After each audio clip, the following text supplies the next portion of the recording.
He laughed in her face and called her a fat mess, convinced she was beneath him. But he had no idea that the woman he just humiliated was the secret billionaire owner of the exclusive gym he was desperate to join, and she held the power to destroy his entire future. In a world obsessed with filters and fake status, James Carter thought he was untouchable. He believed money and muscles were the only things that mattered, until a brutal twist of fate forced him to beg for a job from the very person he spat on. This isn't just a story about revenge, it's a terrifying look at how quickly the tables can turn when karma decides to collect its debt. From the heights of arrogance to the gutter of despair, watch as James loses his fortune, his friends, and his dignity, only to find something far more valuable in the ashes. But be warned, his journey to redemption is painful, raw, and will make you question how you treat the strangers you meet every day. Get ready for a roller coaster of emotion that proves one undeniable truth: you never know who you're talking to. Will James crumble under the weight of his own ego, or will he rise a changed man?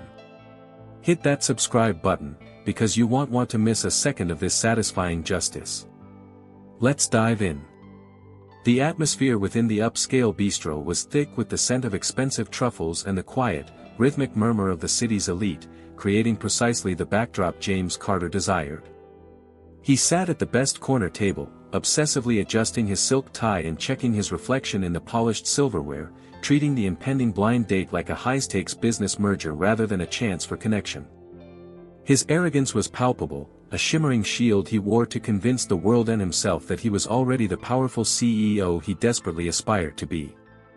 He had visualized a supermodel walking through those doors, someone whose aesthetic value would inflate his own social stock, completely unprepared for the reality that life was about to serve him a dish of instant regret. When Emma Cooper finally entered the restaurant, looking slightly hesitant but radiating a gentle, understated warmth, James' face fell with zero attempt to hide his disdain. She was not the size zero mannequin he had constructed in his mind. She was real, soft, and occupied space in a way that offended his superficial sensibilities. He sighed loudly, a sharp, cruel sound that cut through the ambient jazz, signaling his disappointment before she even pulled out her chair, unaware that this specific moment was the spark that would ignite a firestorm of drama. He looked at his watch ostentatiously, making it clear that she was wasting his valuable time, blinding himself to the true beauty of the soul standing right in front of him. Emma offered a polite, nervous smile as she sat down, trying to ignore the hostility radiating from him like heat from a pavement, but James didn't even possess the basic decency to return the greeting. Instead, he leaned back, crossing his arms in a defensive posture, and launched immediately into a tirade of body shaming disguised as honesty. "I assumed the profile photos were from a few years ago," he sneered, his voice carrying just enough volume to turn the heads of the diners at the adjacent tables. "I'm a fitness enthusiast, aiming for the top, and frankly, I expected someone who actually takes care of themselves," he continued, his words landing like physical blows. It was a heartbreaking display of unprovoked cruelty, the kind that stems from a deep, cavernous insecurity masked as high standards, leaving Emma momentarily frozen, her cheeks flushing with a mix of shock and second-hand embarrassment for him. Most people, faced with such vitriol, would have thrown their water in his face or stormed out in tears, but Emma Cooper possessed a quiet, resolute strength that James couldn't even begin to comprehend. She placed her linen napkin on her lap with deliberate, slow grace, her eyes scanning his face not with anger, but with a clinical curiosity, searching for a shred of humanity that seemed entirely absent. This was the first shocking twist of the evening. He wanted a reaction, a scene to validate his superiority and victimhood, but she gave him absolute, terrifying silence. If you were sitting across from someone stripping away your dignity for sport, would you have the composure to stay and watch them dig their own grave? She simply signaled the waiter and ordered a sparkling water, her voice steady and calm, refusing to be humiliated by a man whose ego took up more cubic footage than the restaurant itself. Her lack of engagement seemed to infuriate him more than a scream would have, prompting him to dig deeper into his arsenal of insults. James, irritated by her refusal to crumble, decided to twist the knife further, mistaking her patience for submission or stupidity. "Look, I'm a busy man, in building an empire, and image is everything in my world," he lectured, completely oblivious to the secret identity of the powerhouse woman sitting right across from him. He chuckled darkly, looking around for validation. Maybe you should try a salad, or better yet, a gym membership, though I doubt you'd stick to a fitness transformation long enough to matter. His words were like slow-acting poison, dripping with a toxicity that promised karma would eventually come to collect its debt with interest. The surrounding patrons began to whisper, casting judgment not on her, but on the loudmouth man in the cheap suit who thought cruelty was a personality trait. "Don't judge me for being a realist," James muttered as he checked his phone, signaling the date was over. "Some of us have standards to maintain." He didn't know he was insulting a rich woman who could buy this restaurant on a whim, a gym owner who defined fitness by health, not vanity. As he threw cash on the table and walked out without a goodbye, leaving her there, he thought he had dodged a bullet, never realizing he had just aimed the gun at his own foot. Emma Cooper didn't cry as James strutted away. Instead, she exhaled a long breath she felt she'd been holding since she sat down, releasing the tension from her shoulders. She gathered her purse with a dignified slowness, ignoring the pitying glances from the couple at the next table, refusing to let his vile body-shaming define a single second of her self-worth. She signaled the waiter over, insisting on leaving a generous tip to cover the awkwardness of the encounter, a small act of kindness that contrasted sharply with the chaotic drama that had just unfolded. While James was likely already spinning a tale of victimhood to anyone who would listen, Emma walked out of the restaurant with her head held high, embodying a true beauty that had nothing to do with dress size and everything to do with character.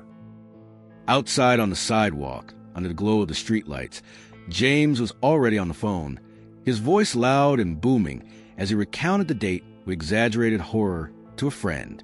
You wouldn't believe it, mate, he laughed, leaning against the door of his leased sports car as if posing for a magazine.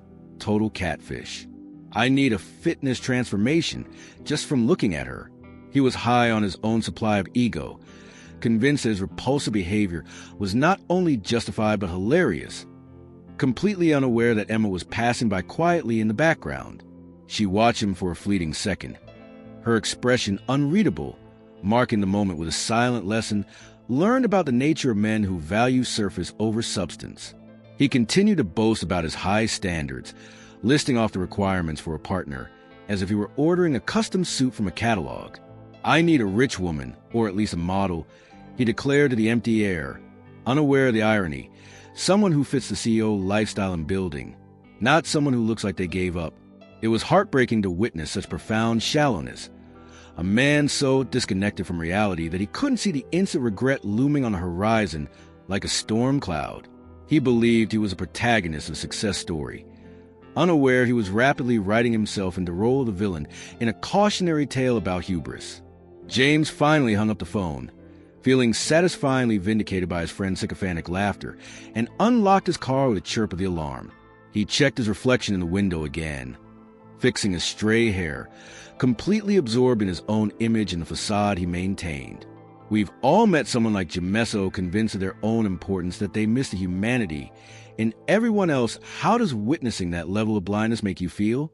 It's a frustrating reality, but one that sets the perfect stage for karma to intervene in the most poetic way possible. He revved the engine unnecessarily loud, drowning out the city's sounds, speeding off toward a destiny that was about to humble him. Meanwhile, Emma stepped into her own vehicle, a modest, reliable sedan that betrayed absolutely nothing of her massive wealth or her status as a successful gym owner. She drove home in silence, processing the encounter not with anger, but with a renewed sense of purpose and clarity about her business. She knew men like James flocked to her establishment, Olympus Heights, desperate for validation and networking, polluting the inclusive culture she tried to build. This encounter wasn't just a bad date. It was a reminder of why she kept her secret identity, so guarded to filter out the parasites from the genuine souls. Back at his stark, modern apartment, James poured himself a drink, still chuckling about the night as he loosened his tie. He opened his laptop, browsing luxury watches and cars he couldn't quite afford yet, dreaming of the day he'd be untouchable and admired by all. He didn't realize that the woman he had just humiliated held the absolute power to grant or deny him access to the very world he craved more than air. The shocking twist was already in motion, orchestrated not by revenge, but by the natural, unyielding laws of cause and effect. As he drifted to sleep, He dreamed of success, applause, and adoration, completely oblivious to the hurricane brewing just out of sight. Don't judge a book by its cover. The old saying goes, but James had judged the entire library based on a dust jacket he didn't even understand. The morning would bring a new challenge, one that would force him to cross paths with Emma again, though he wouldn't recognize her power until it was far too late. His journey toward redemption was about to begin, and it would start with a rejection he never saw coming. The next morning, the sun rose over the city skyline, and James Carter woke up with a singular, burning mission to infiltrate the inner circle of the city's elite. His target was Olympus Heights, a gym so exclusive and legendary that money alone couldn't buy you a locker, let alone a membership. He viewed this place not as a gym, but as the ultimate networking hub, a sacred ground where a future CEO could rub shoulders with titans of industry while feigning interest in a fitness transformation. He dressed in his most expensive, brand-name athletic gear, convinced that looking the part was half the battle, his arrogance blinding him to the reality that true exclusivity was about character, not costume. He arrived at the imposing glass-fronted building, which looked more like a modern art museum or a fortress than a place to sweat. Valets parked Ferraris and Lamborghinis out front, and James felt a surge of anticipation and entitlement, believing he was destined to belong among them. He strode toward the entrance, rehearsing his pitch in his head, ready to charm his way past the velvet ropes with the same rehearsed charisma he used on clients. He didn't know that the gym owner, the mysterious figure everyone whispered about, had strict policies against people with his exact disposition. It was a perfect setup for instant regret, but he marched on, fueled by the gasoline of his own entitlement. Inside, the lobby smelled of eucalyptus, chilled towels, and old money, a sensory overload that made James salivate with desire. He approached the reception desk, flashing his most winning, practiced smile at the staff, unaware that his reputation might have preceded him in the cosmic sense of karma. "I'm here to sign up," he announced, leaning his elbow on the marble counter. "James Carter. I'm sure you've heard of my firm or seen me around." He dropped names like crumbs, hoping to lead them to the inevitable conclusion that he was a VIP who deserved immediate access. Have you ever seen someone try so hard to impress that it becomes physically painful to watch? It was performance of desperation masked as confidence. The receptionist, a young man with a calm demeanor and a sharp suit, typed James' name into the system without returning the smile. James tapped his fingers impatiently on the marble, looking around the lobby to see if anyone important was watching him negotiate. He spotted a known rich woman exiting the private elevator and offered a bold wink, which was met with a cold, confused stare. He brushed it off instantly, thinking she was just playing hard to get his secret identity as a desperate social climber painfully obvious to everyone but himself. He was ready to seal the deal, credit card in hand, expecting a welcome basket. "I'm sorry, Mr. Carter," the receptionist said, his voice polite but firm, breaking the silence. "We aren't accepting new members at the moment without a direct referral from the board." James' smile faltered, a crack appearing in his porcelain facade as the word sank in. "Referral? I don't need a referral. I can pay double the initiation fee right now." He raised his voice slightly, the first signs of drama bubbling to the surface. Unable to fathom that his money wasn't the currency that mattered in this kingdom, he began to argue, listing his credentials, his projected earnings, his importance to the local business community, desperate to regain control. "You don't understand who I am," he insisted, dangerously close to being humiliated by his own lack of self-awareness in a public space. He looked around frantically for a manager, someone who would recognize his potential and override this absurdity. He didn't realize that the true beauty of Olympus Heights was its curated community, one that protected itself fiercely from toxic elements like him. James finally retreated, but only to regroup. Not to surrender, he wasn't a man who took no for an answer. He stepped outside, fuming, his mind racing with schemes to bypass the system and force his way in. He needed to get in. His entire self-worth was wrapped up in being seen in that gym, in that mirror, with those people. He didn't know that the shocking twist was waiting for him right outside the doors, in the form of a person he had already discarded like trash. James Carter paced back and forth outside the sleek glass doors, refusing to accept the receptionist's dismissal as final. He pulled out his phone, making loud, fake calls to non-existent connections, trying to intimidate the staff through the window by looking busy and important. He decided to go back in and demand to speak to a manager, convinced that this was just a bureaucratic mix-up or a test of his persistence. There must be an owner's review or something I can appeal to, he muttered to himself, unknowingly hitting on the exact truth. The gym owner, Emma Cooper, reviewed every application personally, and her standards of character were infinitely higher than her standards for wealth.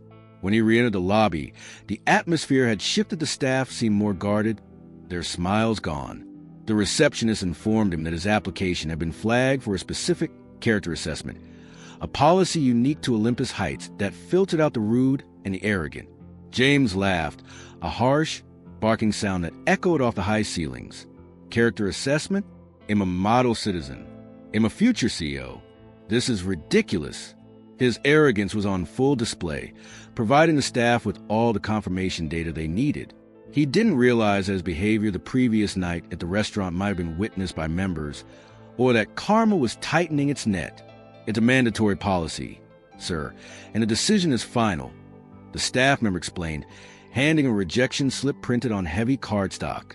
James snatched it, reading the vague reason codes with disbelief, feeling the heat rise in his neck.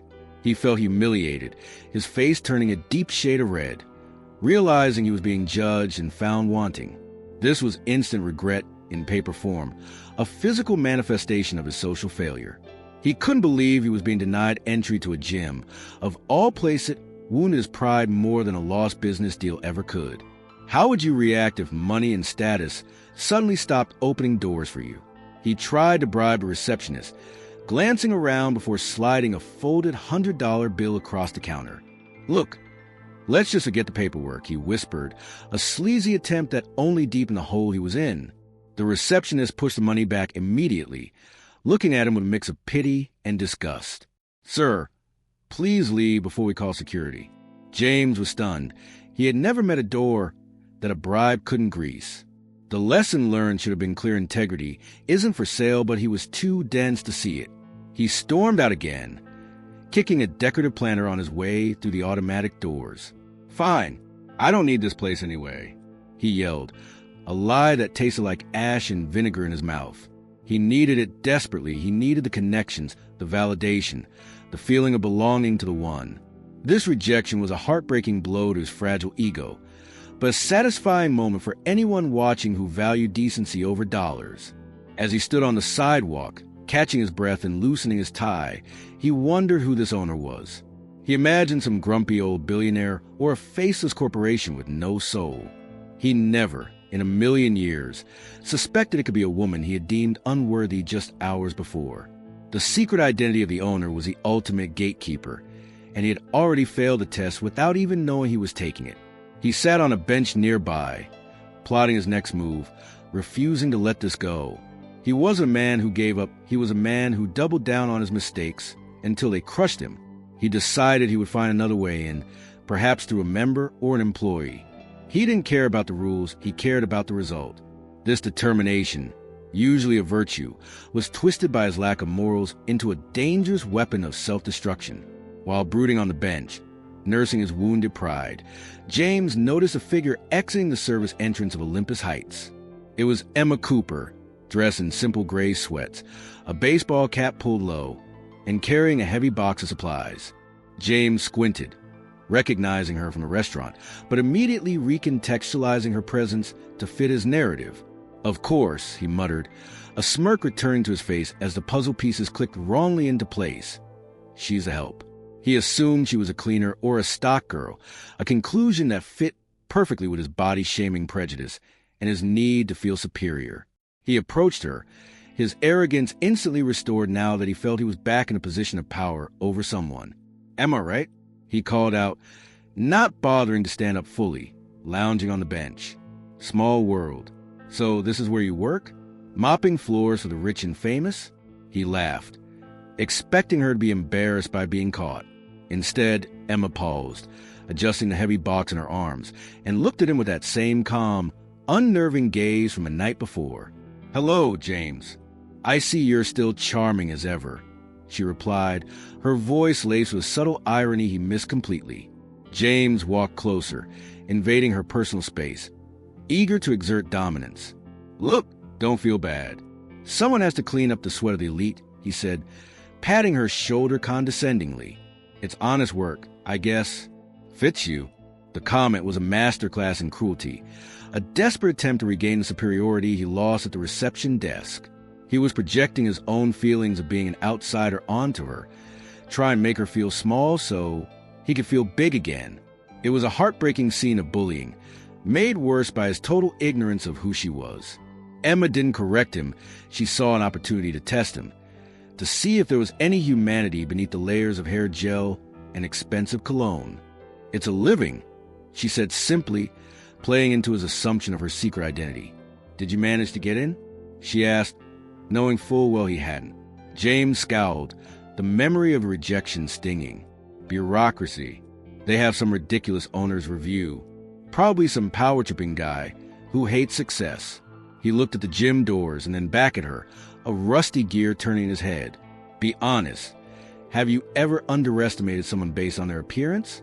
James was doing exactly that, preparing to use her for his own gain. "Say, since you have staff access." He began, his voice dropping to a conspiratorial whisper. The drama was escalating. He was about to cross a line from rude to unethical, thinking he had found a loophole. Emma waited, her expression neutral, holding the box that contained equipment worth more than his car. She was a rich woman who owned the building, the gym owner who signed the checks, yet he saw her as a pawn. "You wanted to sneak you in?"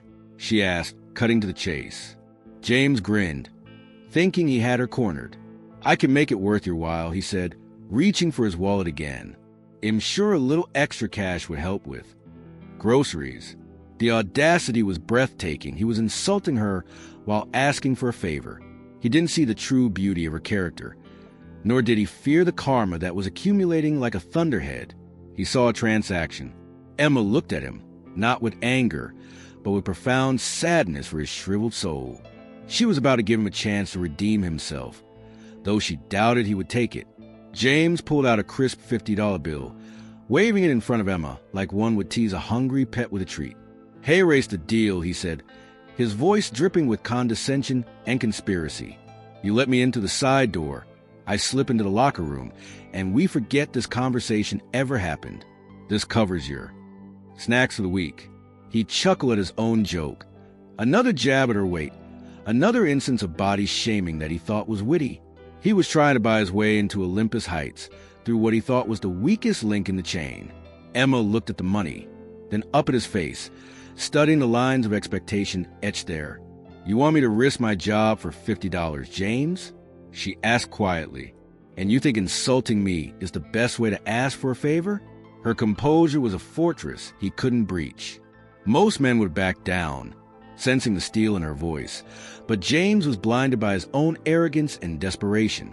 "Don't act high and mighty," he snapped. "It's just a gym. And let's be real, you look like you could use the money more than the morals." He pressed a bill into her hand, assuming her compliance was guaranteed by her status. "Consider a donation to your fitness transformation fund," he sneered. "Maybe you can buy a salad." It was a moment of instant regret waiting to happen, a vile display that proved he had learned nothing from the night before. He believed everyone had a price, and that his status as a wannabe CEO gave him the right to dictate it. Emma held the bill, looking at it as if it were contaminated with a disease. "You really don't get it, do you?" she murmured, shaking her head. She wasn't angry, she was disappointed in the human species. She handed the money back to him with a firm motion. "I don't want your money, James, and I can't let you in. Rules exist for a reason, and they apply to everyone." This rejection, coming from the help, infuriated him more than the receptionist did. It was a shocking twist to his worldview where money conquered all. "You're making a mistake," he threatened, stepping closer to loom over her. "I could have you fired. I know people. I know members." The irony was thick enough to choke on. He was threatening the gym owner with firing. Emma almost smiled at the absurdity of it. "Go ahead," she challenged softly. "But maybe you should worry less about my job and more about your character." James scoffed, pocketing the cash aggressively. "Useless," he muttered, just like the date. He turned his back on her, dismissing her entirely as a lost cause. He didn't see the vindication in her eyes, the knowledge that she had just savored Jim from a toxic member. He only saw another obstacle to be bulldozed.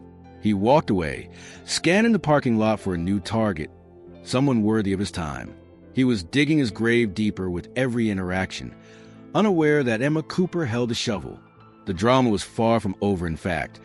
James was about to find a new, more superficial ally, leading him straight into the trap of his own making. Despite his vitriol and the insults he had just hurled, Emma didn't leave immediately. She saw James leaning against a brick wall, sweating profusely in the midday heat, looking flushed, frustrated, and on the verge of a breakdown. Her heart, unfortunately for him, was made of gold, not stone, and she couldn't stand to see even a bully suffer physically. She walked over to her car, popped the trunk, and retrieved a cold bottle of water. Walking back to him, she offered it, a gesture of true beauty that transcended physical appearance and social standing. "James," she said gently, interrupting his angry mumbling, "you look dehydrated. Take this." James looked at the water, then at her, his eyes narrowing in suspicion. "What is this? Poison?" he asked, his defense mechanisms high. "It's water," Emma replied, her patience nearly infinite. And a piece of advice: humility opens more doors than arrogance ever will. She wasn't preaching to hear her own voice. She was offering him a lifeline, a chance to see the error of his ways before karma struck him down completely. It was a lesson learned, handed to him on a silver platter, free of charge. He snatched the bottle, cracking it open without a thank you, the sound sharp in the quiet air. He drank greedily, the cool liquid soothing his throat, but doing nothing to cool his temper. "I don't need advice from a cleaner," he grunted, wiping his mouth with the back of his hand. "I need a membership. Have you ever tried to help someone who refuses to be saved? It's a thankless task." Yet Emma persisted, driven by a morality he couldn't grasp. "Maybe if you treated people with respect, you'd find what you're looking for," she suggested. James laughed, crushing the empty plastic bottle in his fist. "Respect is earned," he quoted, misinterpreting the concept entirely to suit his ego. "And you haven't earned mine." He tossed the bottle toward a trash can and missed, leaving it on the ground to roll away. Emma sighed, bending down to pick it up, this simple image him littering. Her cleaning up encapsulated their entire dynamic. He was the chaos, she was the grace. "You're wasting your time," he told her, adjusting his sunglasses. "And we get in there. And when I do, it'll make sure management knows about your attitude." The threat was empty, but the malice was real. He was incapable of seeing her kindness as anything other than weakness or a trick. He was a CEO of nothing but his own delusions. Emma looked at him one last time, a look of finality crossing her face. "Be careful what you wish for, James," she warned quietly. "You might just get it." She turned and walked away, disappearing around the corner of the building, leaving him to his fate. She had done her part. She had offered mercy. Now, justice would take its course. James stood alone again, feeling a strange unease he quickly suppressed. He didn't like the way she looked at him, like she knew his secrets, like she could see right through his clothes to the rot underneath. But he shook it off. He had a mission, and just then he saw a flashy sports car pull up, driven by a woman who looked exactly like the superficial ideal he chased. The drama was about to shift gears into overdrive. A sleek, convertible sports car screeched into a parking spot near the entrance, and out stepped Sasha, a fitness model with massive social media following and an attitude to match. James straightened up immediately, recognizing her from Instagram and magazine covers. This was his ticket. This was the true beauty he valued, manufactured, filtered, and loud. He approached her, turning on the charm that had failed so miserably with Emma. "Sasha, big fan," he lied smoothly, flashing a smile. "I'm James Carter. Love your workout routines." Sasha looked him up and down, assessing his worth by his watch and shoes. Seeing his expensive accessories in desperate eagerness, she decided he might be useful for a free lunch or some attention. "Thanks, babe," she said, chewing gum loudly. "Are you a member here?" James seized a moment, lying through his teeth. In the process. Actually, I was hoping for a guest pass." My application is stuck in review. He rolled his eyes, bonding over the struggle of dealing with bureaucracy. Just then, Emma walked by in the background, carrying another box, doing the actual work that kept the gym running. Sasha pointed a manicured finger and laughed, creating a scene. Ugh, look at that. They really let anyone work here. Talk about needing a fitness transformation. James joined in the laughter, eager to impress his new friend and solidify the bond. I know, right? He chimed in, betraying Emma yet again without hesitation. I actually had the displeasure of a blind date with her. Can you imagine? Sasha cackled, a harsh, grating sound. You poor thing. That's heartbreaking. They bonded over their shared cruelty, a toxic alliance formed in the fires of body shaming and superficiality. James felt a rush of validation he hadn't felt in days. Here was a high-value woman agreeing with him. He felt his arrogance swell to bursting point. He ignored Emma's wisdom completely, focusing instead on the superficial connection. Hey, get me in, and he'll treat you to dinner at Le Monde. James offered, playing a rich woman card he didn't really hold, spending money he didn't have. Sasha shrugged, checking her nails. Sure, why not? I have a guest pass. Let's go make some content. James felt like he had won the lottery. He cast a triumphant look toward where Emma had been, thinking he had outsmarted the system and the help. He didn't realize that Sasha was using him just as much as he was using her. She needed a prop for her videos. He needed entry. It was a transaction of vanity, devoid of any real connection. As they walked toward the entrance, James felt a surge of power. He was finally going to enter Olympus Heights. He was going to show everyone, especially that cleaner, who he really was. But don't judge the victory before the game is over. James was walking into a lion's den, and his new ally would drop him the second it became convenient. He was so focused on the shine of the moment that he missed the rot underneath. The higher he climbed on this ladder of lies, the harder the fall would be. Walking through the polished doors of Olympus Heights with Sasha on his arm, James felt like a king reclaiming his rightful throne. The receptionist raised an eyebrow, clearly remembering him, but seeing Sasha high-profile member allowed the guest pass to be processed. James shot a smug, victorious look at the desk, a silent "I told you so." Inside, the gym was a cathedral of fitness marble floors, gold accented machines, and the city's movers and shakers everywhere. James immediately began posturing, doing loud sets and checking to see who was watching, desperate to establish his dominance in the room.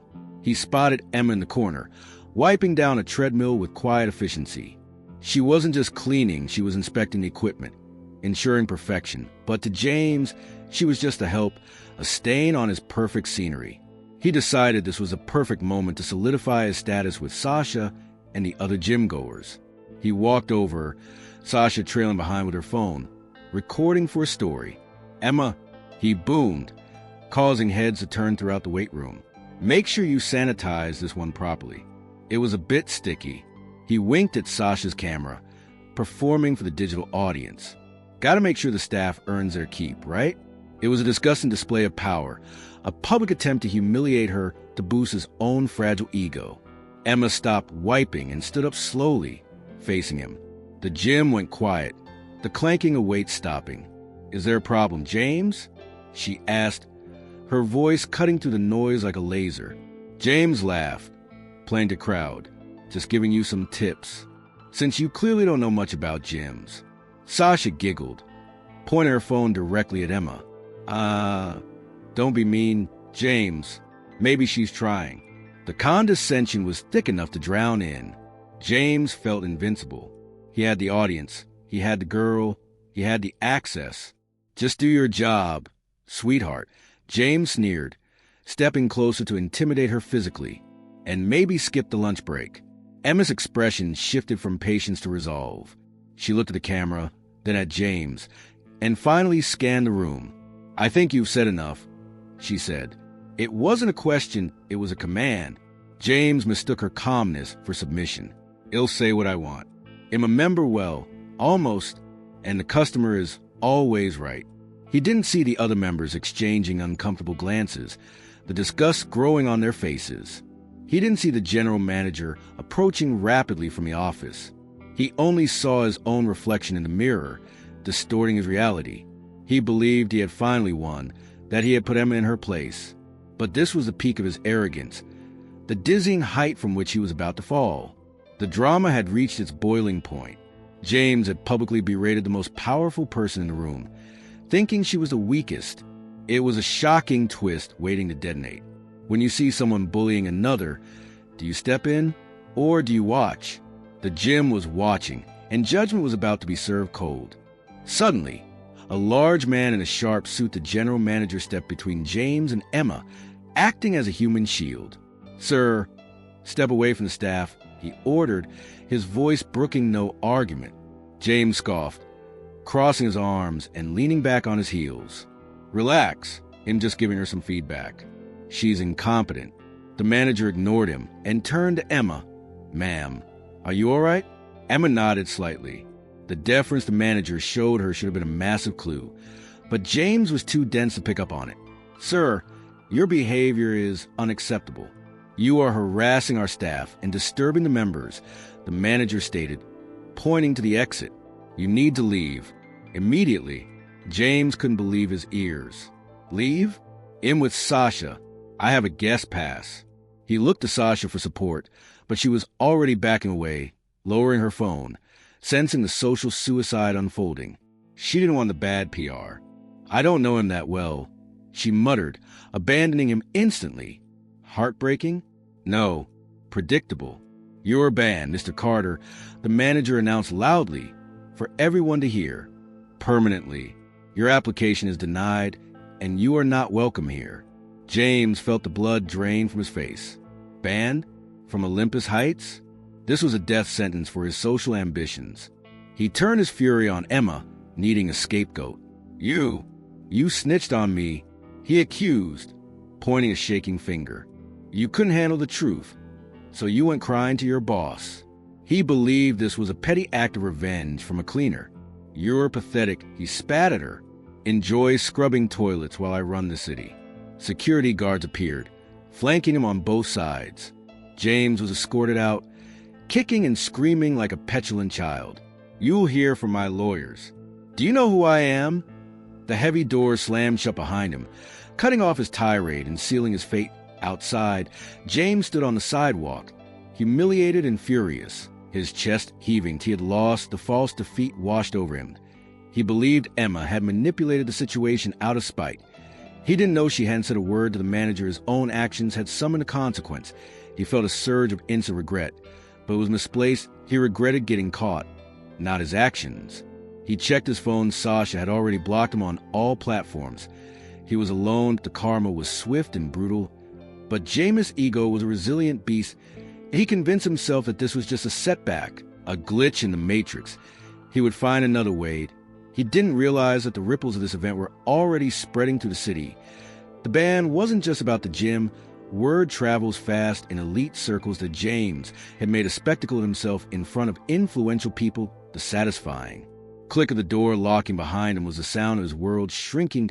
He walked to his car, plotting revenge, unaware that his professional life was the next domino to fall.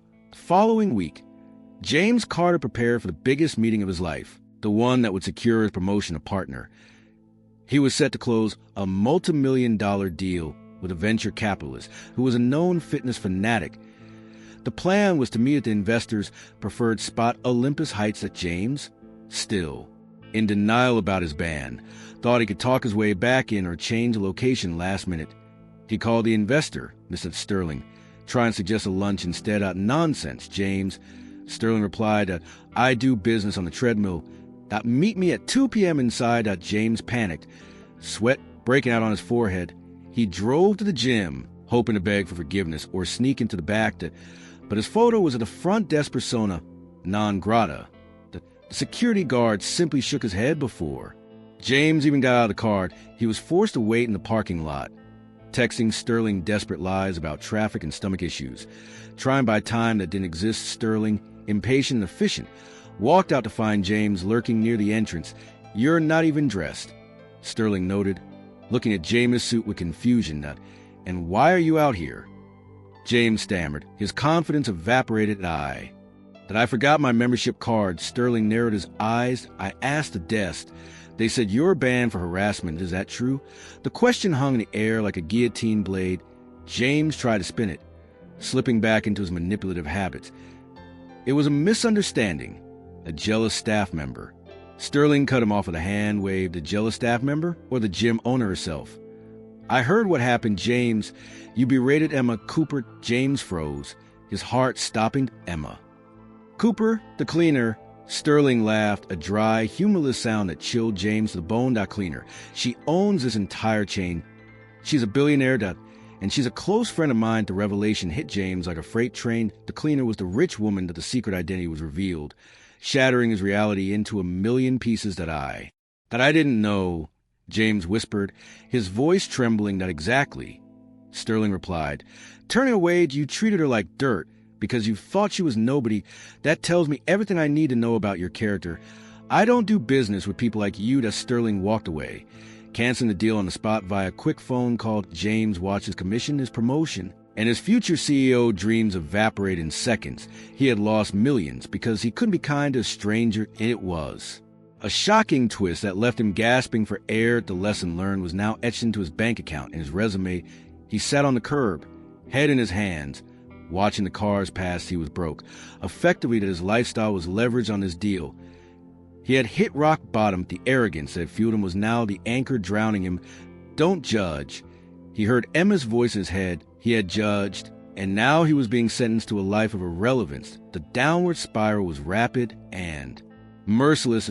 Without the Sterling deal, James couldn't make payments on his sports car or his luxury apartment.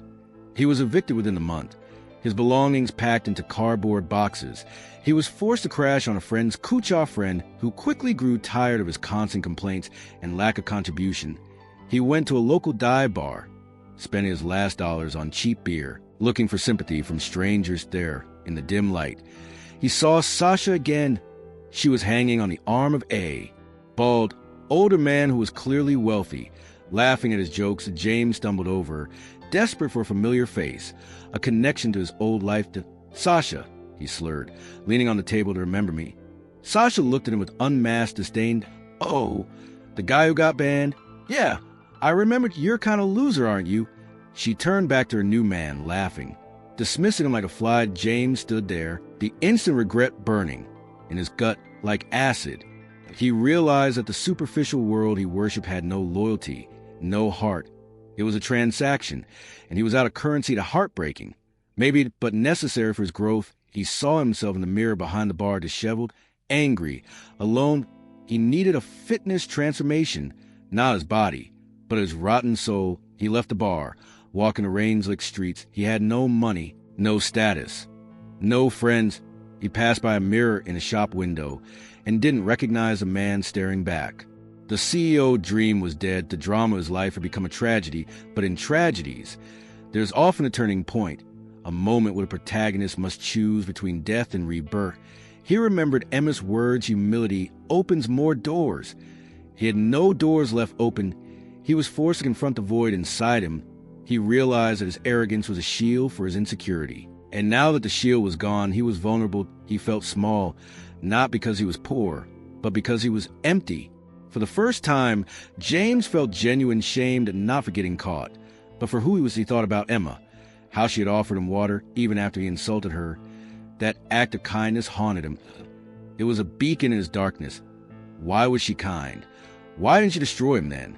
He decided he needed a change, and not to get rich again, but to survive himself. He needed redemption, though he didn't know if he deserved it. He fell asleep on a park bench that night, the lowest point of his life, but perhaps the most honest moment he had ever experienced. That months passed, and James Carter was unrecognizable. He had taken a job as a dishwasher at a small diner, the very kind of menial labor he had mocked Emma for. It was humbling, backbreaking work, scrubbing grease off plates for minimum wage. He lived in a small room in a boarding house. Saving every penny, he started volunteering at a local community center on weekends, initially just to get free meals, but soon something shifted. Inside him, he began to enjoy helping others. One Saturday, while serving soup in a line, he saw a familiar figure across the hall. It was Emma She wasn't wearing designer clothes. She was in jeans and a t-shirt. Organizing donations with a group of volunteers, James froze, his heart hammering. He wanted to run, to hide his shame, to disappear, but his feet stayed planted. He watched her. She commanded the room not with arrogance, but with love and efficiency. People gravitated toward her light. He realized she wasn't there for PR or tax write-offs. She was there because she cared. James pulled his cap down, hoping she wouldn't recognize him. He focused on his work, scrubbing pots with vigor. He never applied to his corporate job. Can people truly change, or do they just adapt to their circumstances? James was in the crucible of change, the heat burning away his impurities. Later that day, Emma came to the kitchen to check on supplies, but James kept his head down, scrubbing a pan. Excuse me, she said, her voice triggering a wave of memory.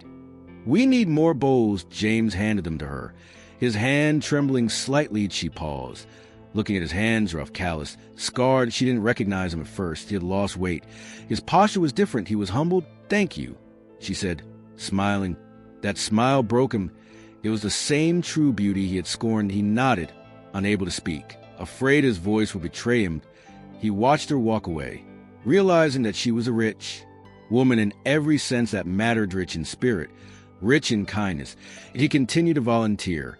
Week after week, he saw Emma often. He learned that she funded the center entirely. He watched her handle crises with grace. He began to admire her, not as a conquest, but as a human being, a role model. That the secret identity wasn't that she was rich, it was that she was good. And James began to emulate her. He listened to people. He was kind to the homeless men he served. He stopped judging the fitness. Transformation of his character was underway. He was no longer the man who body shamed. He was a man who served soup. And slowly, he began to forgive himself, layer by layer, as James spent more time at the center. His admiration for Emma deepened into something else entirely. He wasn't falling for the gym owner or the billionaire. He was falling for the woman who knew everyone's name, who stayed late to sweep the floors, who treated the homeless with the same respect as a CEO. He saw the true beauty of her soul, and it made his past self seem monstrous by comparison. He realized he loved her, not in a possessive, shallow way he wanted women before, but in a reverent, silent way. He knew he didn't stand a chance. He was a dishwasher with a dark past, a man who had insulted her. But just being near her was enough. It was a heartbreaking realization of what he had thrown away at that bistro due to his own blindness. One rainy afternoon, they were the last two left at the center. Emma was struggling with a heavy box of canned goods near the door that James rushed over, instinct taking over. Let me get that, he said, his voice raspy from disuse. As she looked up, locking eyes with him, that recognition flickered in her gaze at James. She whispered, unsure. He flinched. Yes, it's me. He expected anger, or for her to call security. Instead, she looked at him with curiosity. You're volunteering? James nodded, looking at his shoes, unable to meet her eyes. I lost everything, he admitted quietly, and it was the best thing that happened to me. He didn't ask for forgiveness. He just stated the truth. That Emma studied him, looking for the arrogance. She remembered. She saw the lack of it, the rough hands, the sincerity in his posture. I'm glad to see you here, she said softly. No drama, no lecture, just grace. James felt a lump in his throat the size of a fist. I'm sorry, he choked out, that for everything that you were right about. Humility. They talked for a while as the rain poured down. James didn't mention her money. He talked about the center, the people, the work. He showed her who he was becoming. Emma listened, seeing the lesson learned in his eyes. She saw a man who had been broken and put back together differently, stronger in the broken places. He walked to her car, holding an umbrella over her to keep her dry while he got soaked. Good night, Emma, he said, turning to walk to the bus stop.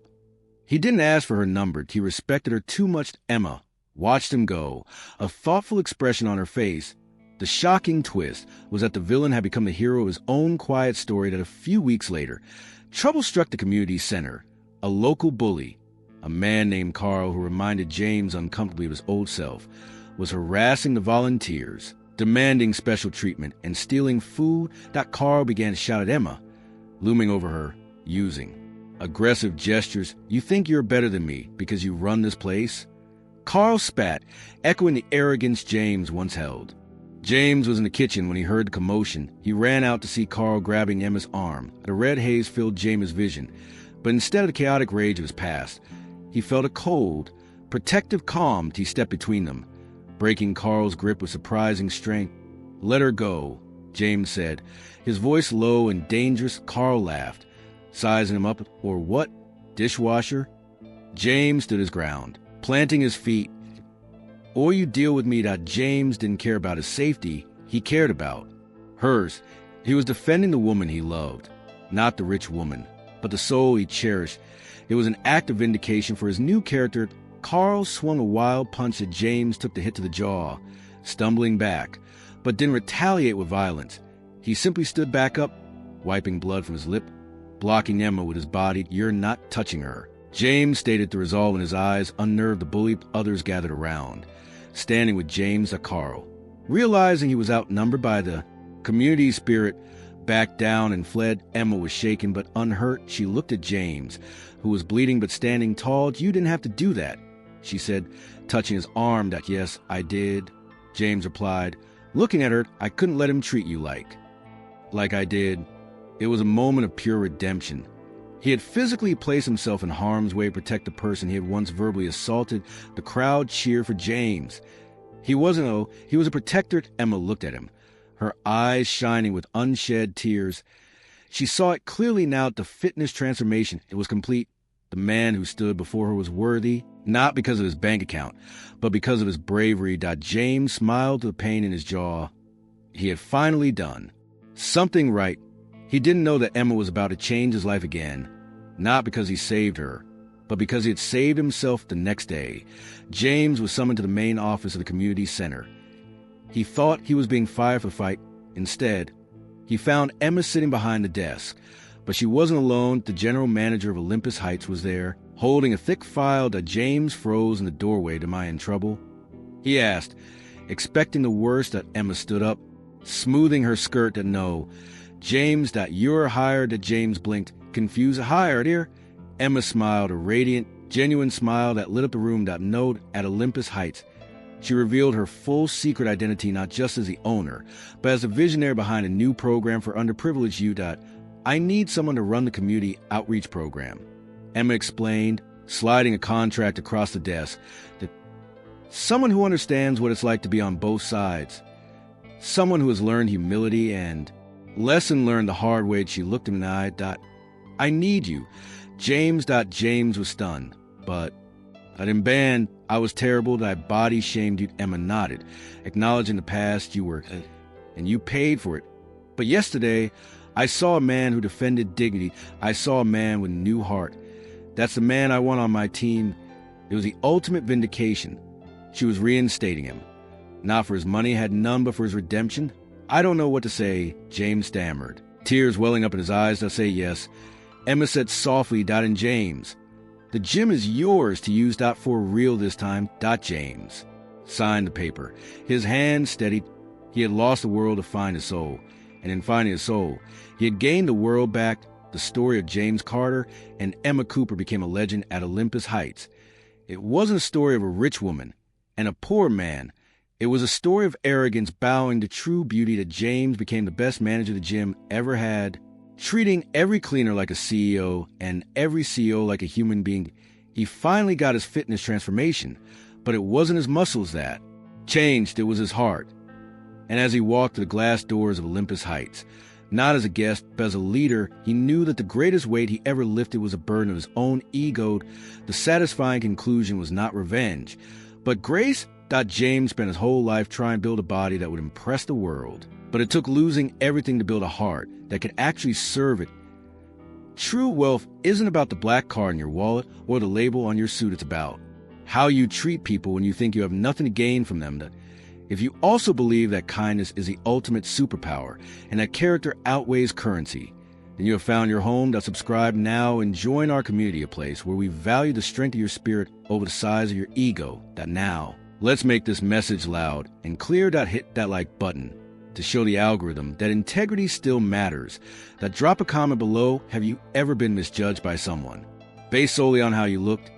I want to hear your story. And finally, Share this video with someone who needs a gentle reminder that karma is always watching.